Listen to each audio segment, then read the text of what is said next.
신앙생활을 오래 하다 보면 한 가지 위험이 조용히 찾아옵니다. 처음엔 살아있던 믿음이 어느 날 익숙한 습관이 되고 그 습관이 다시 딱딱한 규칙으로 굳어버리는 것이죠. 규칙 자체가 나쁜 것은 아닙니다. 오히려 신앙에는 어느 정도의 틀과 규칙이 필요하기도 합니다. 그런데 문제는 그 규칙이 어느 순간 사람보다 앞서고 생명보다 앞서기 시작할 때입니다. 규칙은 그대로 지키고 있는데 정작 그 규칙이 지키려던 생명은 눈에 들어오지 않는 것. 이것이 신앙이 빠질 수 있는 가장 무서운 함정입니다. 그런데 오늘 본문에서는 바로 그런 사람들이 등장합니다. 지난주 잠깐 떠올려 보겠습니다. 지난주에 우리는 베데스다 목가에서 38년 동안 누워있던 한 사람을 만났잖아요. 희망 고문이라는 말 그대로 한 번도 자기를 낫게 한 적 없는 그 못의 물만 바라보며 나는 안 된다, 무기력에 갇혀서 38년을 보낸 사람이었죠. 그런데 그 자리에 예수님이 찾아오셔서 못의 물도 사람의 도움도 아닌 오직 말씀 한마디로 그를 일으켜 세우셨습니다. 일어나서 내 자리를 걷어가지고 걸어가거라. 그리고 지난주 본문 맨 마지막에 요한은 짧은 한마디를 슬쩍 끼워 넣었잖아요. 그날은 안식일이었다라고요. 지난주에 우리는 이 표적이 결국 예수님이 안식일의 주인이심을, 세상을 지으신 창조주이시며 사람을 건지시는 구원자이심을 가리킨다고 함께 나누었죠. 그런데 그 짧은 한마디, 그날은 안식일이었다가 오늘 본문에서는 이제 이 사건의 전체 분위기를 완전히 바꿔놓습니다. 지난주에 한 사람을 살리신 바로 그 안식일의 치유를 두고 이제 사람들의 반응이 완전히 둘로 갈라지는데요. 한쪽에서는 고침받은 그 사람이 있습니다. 그는 결국 자기를 살리신 분이 예수님이라는 것을 알게 됩니다. 다른 한쪽에서는 그 일을 보고도 오직 안식일을 어겼다는 규칙 하나만 붙는 사람들이 있었습니다. 같은 사건을 두고 서로의 해석이 달라지는 거죠. 지난주에 그 병자는 오래된 절망이 눈을 가려서 바로 앞에 와 계신 생명의 주인을 보지 못했습니다. 그런데 오늘 본문의 사람들은 오래 굳어버린 종교가 눈을 가려서 눈앞에 벌어진 하나님의 일을 보지 못합니다. 절망이든 굳어버린 종교든 무언가 눈을 가려버리면 사람은 바로 앞에 계신 예수님을 알아보지 못합니다. 예수님은 훗날 바로 이런 사람들을 향해서 이렇게 말씀하시죠. 요한복음 5장 39절에서 40절 말씀인데요. 너희가 성경을 연구하는 것은 영원한 생명이 그 안에 있다고 생각하기 때문이다. 성경은 나에 대하여 증언하고 있다. 그런데 너희는 생명을 얻으러 나에게 오려고 하지 않는다. 성경은 누구보다 열심히 연구하는데 그 성경이 가리키는 생명이신 예수님께는 나오지 않는 사람들, 규칙은 손에 꽉 쥐었는데 정작 생명은 보지 못하는 사람들. 오늘 본문은 바로 그 두 길이 어디에서 갈라지는지를 우리에게 보여줍니다. 하나는 규칙만 찝어내는 것, 잘못만 지적하는 것, 그러니까 정작 사람과 생명은 보지 못하는 껍데기만 남은 신앙입니다. 다른 하나는 규칙 너머에서 하나님이 살리고 계신 생명을 보고 그 생명의 주인이신 분께로 나아가는 살아있는 신앙입니다. 오늘 말씀을 통해서 하나님 앞에 그 스스로에게 질문을 볼 때에 나는 규칙을 앞세우고 있는가, 아니면 그 규칙 너머에서 하나님이 살리고 계신 생명을 보고 있는가, 그 질문을 가지고 함께 본문 안으로 들어가 보도록 하겠습니다. 그럼 먼저 10절에서 13절까지 읽겠습니다. 그래서 유대 사람들은 병이 나은 사람에게 말하였다. 오늘은 안식일이니 자리를 들고 가는 것은 옳지 않소. 그 사람이 대답하였다. 나를 낫게 해주신 분이 나더러 내 자리를 걷어가지고 걸어가거라 하셨소. 유대 사람들이 물었다. 그대에게 자리를 걷어가지고 걸어가라고 말한 사람이 누구요? 그런데 병 나은 사람은 자기를 고쳐주신 분이 누구인지를 알지 못하였다. 거기에는 사람들이 많이 붐비었고 예수께서는 그곳을 빠져나가셨기 때문이다. 지금 이 말을 듣고 있는 사람은 다름 아닌 지난주에 만난 바로 그 사람입니다. 38년 만에 일어선 그 사람이죠. 그런데 그 38년이라는 숫자를 오늘 한 번 더 다른 각도에서 보도록 하겠습니다. 신명기 2장 14절에서 보면 이스라엘의 광야 생활이 우리는 약 40년이라고 이야기하잖아요. 그런데 그 광야 생활은 38년이었습니다. 가데스바네아에서 하나님께 반역하고 약속의 땅에 들어가지 못한 채 광야를 떠나던 그 방황의 세월이 38년이었던 거죠. 그러니까 이 사람의 38년은 한자리에 누워서 단 한 걸음도 내딛지 못한 긴 광야의 세월과도 같은 시간이었습니다. 쉼이 없는 38년, 방향이 없는 38년. 그런 그가 오늘 자리를 들고 일어나 걷습니다. 거의 부활에 가까운 사건이 일어난 거죠. 자, 이런 일이 우리 옆에서 벌어졌다면 우리는 어떻게 반응하시겠습니까? 와, 이게 도대체 무슨 일이야? 신기하다. 예수님 대단하다. 뭐 이런 반응이 나오겠죠. 가까운 사이였다면 함께 기뻐하고 축하해 주었을 겁니다. 그런데 유대 사람들은 어떻게 반응했습니까? 그들이 이 사람을 보고 가장 먼저 한 말이 무엇이었습니까? 안식일에 자리를 들면 안 된다. 게다가 그들이 붙든 그 규정은 사실 율법에 기록되어 있지도 않은 사람이 만들어 덧붙인 규례였습니다. 여기서 우리는 한 종교의 민낯을 보게 되죠. 그들의 눈에는 38년 만에 일어선 한 사람의 기쁨이 보이지 않았습니다. 누워서 꼼짝도 못하고 다른 사람의 손을 빌려와 겨우 살아가던 그 사람의 안타까운 세월도 보이지 않았습니다. 그들에게 보인 것은 오직 규칙뿐이었습니다. 이것이 11절과 12절에서 더 분명해지는데요. 병이 나은 사람은 이렇게 말합니다. 나를 낫게 해주신 분이 나더러 내 자리를 걷어가지고 걸어가라 라고 하셨다. 여러분, 이 말은 지난주에 예수님이 그를 38년 만에 일으켜 세우신 바로 그 생명의 말씀입니다. 그를 죽음 같은 자리에서 일으킨 그 말씀이죠. 그런데 유대 사람들은 이 똑같은 말 한마디에서 생명은 보지 못하고 오직 규칙 위반만 들었습니다. 그래서 그들이 묻는 질문이 어떻습니까? 당신을 낫게 한 사람이 누구냐? 이게 아니라 자리를 걷어가지고 걸어가라고 한 사람이 누구냐라고 물었습니다. 그러니까 생명에는 관심이 없고 위반에만 관심이 있었던 거죠. 거죠. 기적은 보지 못하고 규정 위반만 본 겁니다. 여러분, 이것이 바로 생명력은 빠져나가고 껍데기만 남은 종교의 전형적인 모습입니다. 규칙은 또렷이 보입니다. 이거 하지 말라, 저거 하지 말라, 이럴 땐 이렇게 해야 된다, 저럴 땐 저렇게 해야 된다. 그 규칙 너머에 서 있는 한 사람은 보이지가 않습니다. 의식과 법칙에는 밝은데 정작 그 법의 핵심인 사람은 까맣게 잊어버린 겁니다. 율법의 핵심인 하나님 사랑과 이웃 사랑은 조금도 이해하지 못했기 때문이죠. 그런데 여기서 한 가지 더 마음에 새길 장면이 있습니다. 13절에 보면 병이 나은 사람은 자기를 고쳐주신 분이 누구이신조차 알지 못했습니다. 왜 그랬을까요? 예수님께서 그 자리를 빠져나가셨기 때문입니다. 이 빠져나가셨다라는 말이 원어로는 에크니오라는 단어인데요. 신약 성경 전체에서 바로 이 한 곳에서만 나오는 아주 보기 드문 동사입니다. 고개를 돌려 조용히 물러가다라는 뜻입니다. 생각해 보십시오. 38년 된 병자를 일으키신, 누구라도 주목할 만한 그 현장에서 예수님은 박수를 받지 않으셨습니다. 사람들의 시선을 즐기시지도 않으셨고요. 조용히 고개를 돌려서 슬그머니 그 자리를 떠나가셨습니다. 여기서 낫게 하다라는 말도 곧 상처를 낫게 하다, 병을 고쳐주다라는 뜻인데요. 예수님이 하신 일은 한 사람의 무너진 생명을 다시 일으켜 세우는 일이었습니다. 그 큰 일을 하시고도 그분은 자기를 드러내려 하지 않으셨습니다. 여러분, 우리는 어느 쪽에 가깝습니까? 우리도 모르는 사이에 규칙을 다 지켜가면서 정작 내 앞에 있는 한 사람은 놓치고 있을 때가 있지는 않은지요? 하나님이 누군가의 삶에서 새 생명을 일으키려고 하시는데 우리는 거기서 위반거리만 찾고 있는 것은 아닌지요? 규칙이 사람을 가릴 때 종교는 껍데기가 됩니다.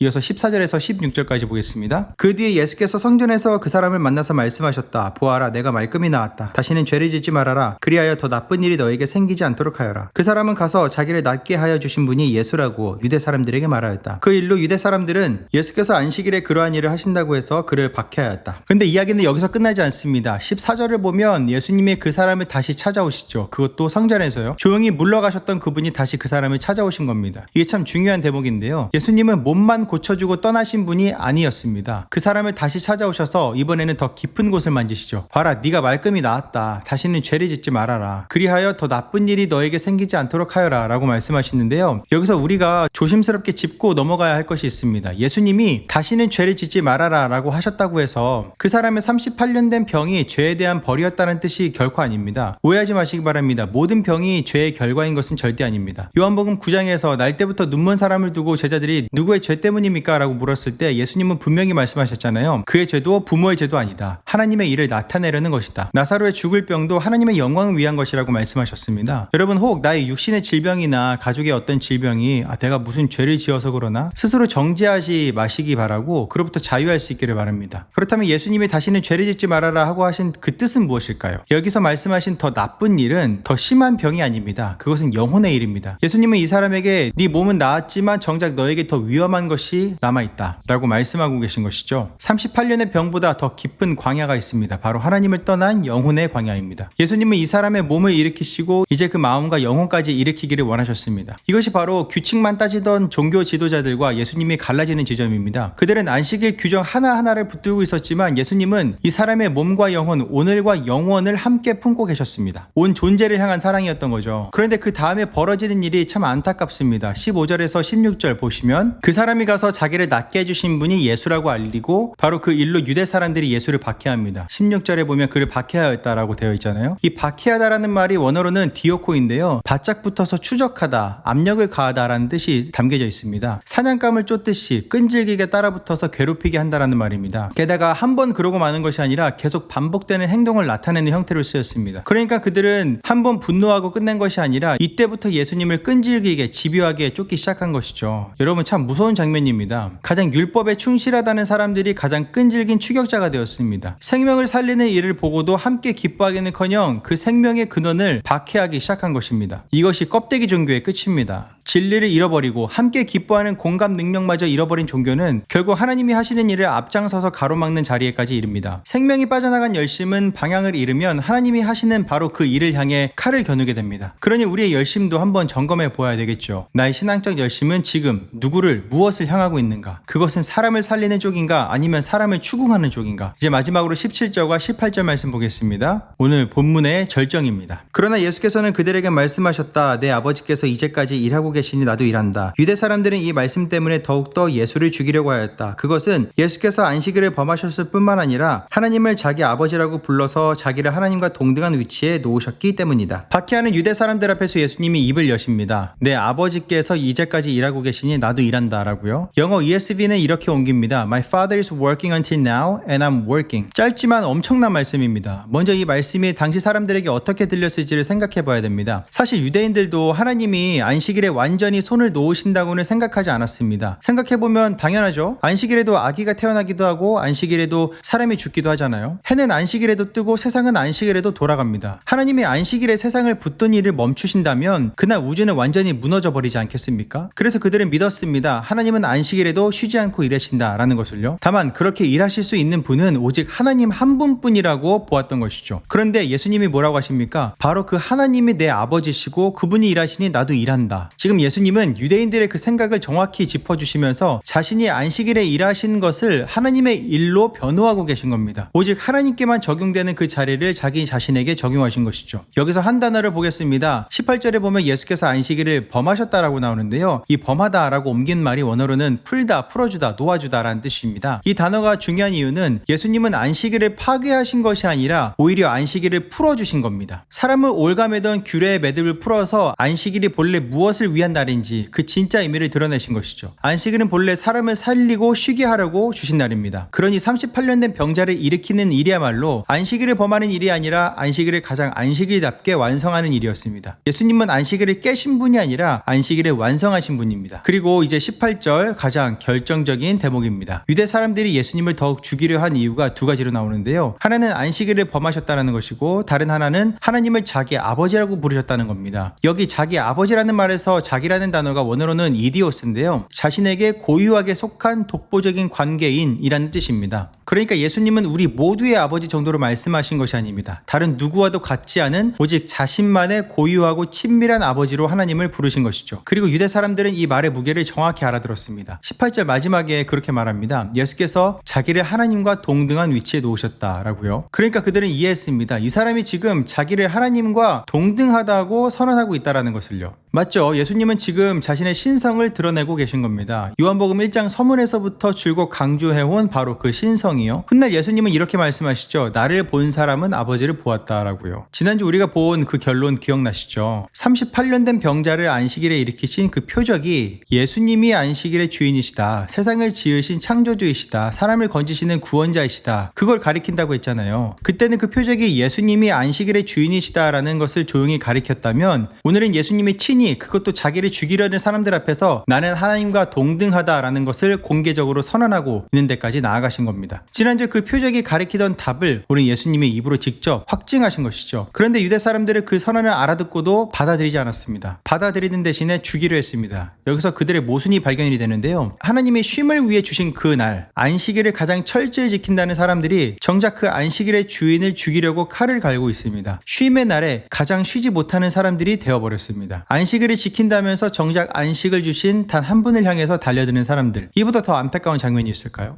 이제 서론에서 있었던 그 질문으로 다시 돌아가 보겠습니다. 나는 지금 무엇을 보고 있는가? 규칙인가? 아니면 그 규칙 너머에서 하나님이 살리고 계신 생명인가? 오늘 본문은 그 답이 어디서 갈리는지를 분명히 보여줍니다. 안식일은 그 자체가 목적이 아니었습니다. 안식일은 하나의 표지였습니다. 손가락이었죠. 하루의 휴식보다 훨씬 더 깊은 어떤 쉼을 가리키는 그런 손가락이었습니다. 그런데 사람들은 손가락이 가리키는 그분을 보지 않고 손가락만 붙들고 다투었습니다. 규례는 손에 쥐었지만 정작 안식일은 잃어버렸습니다. 지난주에 그 38년 된 병자는 오래된 절망이 눈을 가렸어도 결국 예수님의 말씀에 일어나 자기를 살리신 분이 누구인지를 알게 되었습니다. 그러나 오늘의 사람들은 눈앞에서 그 사람이 일어나 걷는 것을 보고도 규칙만 붙들다가 정작 그 생명을 일으키신 주인은 놓쳐버렸습니다. 같은 안식일, 같은 치유 앞에서 두 길이 이렇게 갈립니다. 여러분, 38년을 누워있던 그 사람은 무슨 규칙을 잘 지켜서 일어난 것이 아닙니다. 하나님의 아들이 그를 찾아오셔서 그 무너진 생명을 만지셨기 때문에 일어났습니다. 참된 안식은 규정이 아니라 한 분께 있었던 것이죠. 훗날 그 안식일의 주인은 이렇게 부르십니다. 마태복음 11장 28절에서 수고하고 무거운 짐진 자들아 다 내게로 오라 내가 너희를 쉬게 하리라. 참된 쉼은 어떤 특정한 날에 있지 않습니다. 참된 쉼은 한 인격 곧 예수 그리스도 안에 있습니다. 인생의 광야에서 방황하는 우리에게 참된 안식은 안식을 주시는 분은 바로 하나님과 동등하신 하나님의 아들 바로 예수님 그분이십니다. 그래서 오늘 우리 자신에게 이렇게 물어봐야겠습니다. 혹시 우리도 규칙은 다 지키면서 정작 쉼은 잃어버린 사람은 아닌지, 내 옆에서 누군가의 삶에 생명이 일어나는데 함께 기뻐하기보다 위반거리만 찾고 있지는 않은지, 성경은 누구보다 열심히 읽으면서 정작 그 성경이 가리키는 생명이신 예수께는 나아가지 않고 있지는 않은지. 오늘 우리에게 필요한 것은 종교적 껍데기가 아닙니다. 그 껍데기를 내려놓고 규칙 너머의 생명을 보는 것, 그리고 그 생명의 주인이신 안식일의 주인 앞에 나아가는 것입니다. 그리고 이 길은 혼자 가는 길이 아닙니다. 우리의 시선은 연약하다 보니까 참 쉽게 다시 표적으로, 다시 규칙으로, 다시 눈앞에 보이는 우리 삶의 현실과 형편으로 돌아가곤 합니다. 그래서 우리에게는 함께 생명을 바라보는 동역자들이 필요합니다. 여러분의 공동체 안에서 서로의 삶을 나누면서 이 일에서 하나님이 무엇을 살리고 계신가, 그것을 함께 보아줄 때 우리는 비로소 규칙 너머의 생명을 보는 눈을 함께 길러가게 됩니다. 우리 공동체가 그렇게 서로의 시선을 생명으로 돌려주는 공동체가 되기를 바랍니다. 여러분의 공동체가 그렇게 서로의 시선을 생명으로 돌려주는 공동체가 되기를 바랍니다. 지난주 우리는 못의 물도 사람도 아닌 오직 주님의 말씀이 사람을 일으킨다라는 것을 보았습니다. 오늘은 그 말씀의 주인이 바로 하나님과 동등하신 안식일의 주인이심을 봅니다. 그러니 우리도 규칙에 갇혀서 생명을 놓치는 사람이 아니라 규칙 너머에서 안식을 주시는 그분을 알아보고 그분 앞에서 비로소 참된 쉼을 누리는 우리 모두가 되시기를 주의 이름으로 축복합니다.